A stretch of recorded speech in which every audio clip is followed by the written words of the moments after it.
سبحان الذي أسرى بعبده ليلا من المسجد الحرام إلى المسجد الأقصى الذي باركنا حوله. فهم ذكروا بأن فلسطين لا يسكنها أحد، اللي كان بيسكنها 1.5 مليون إنسان على ظهرها قالوا لا يسكنها أحد. وفلسطين حضارة لأنه فيها الصراع منذ الفتح العمري لفلسطين، والصراع محتدم. التراث الفلسطيني، المشغولات اليدوية التي تعملها الأخوات والنساء الفلسطينيات والتي يتميز بها شعبنا، حولوها إلى أنها تراث يهودي.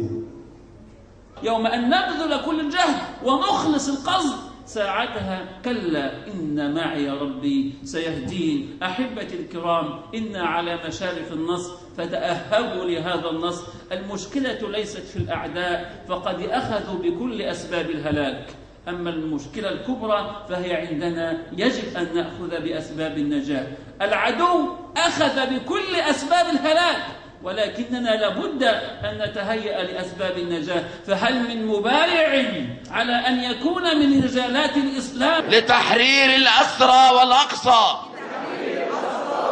والقدس وفلسطين؟ والله على ما نقول شهيد. فالمسلم بدينه هو القوي، قوته ليست في شخصه، وإنما قوته في عقيدته، في دينه. لو علم المسلم هذه الحقيقة لعلم أن النصر لا محالة آتيه إن صدق مع ربه. فنبينا صلى الله عليه وسلم. بسم الله الرحمن الرحيم. يعني هذه المناسبة 30 مارس هي يوم الأرض الفلسطيني، وهي مناسبة جدير بأن تحيا في البلاد العربية والإسلامية كما يحييها الشعب الفلسطيني، والتي يعزز من خلال هذا الاحتفال تثبيت والمحافظة على هوية فلسطين العربية الإسلامية.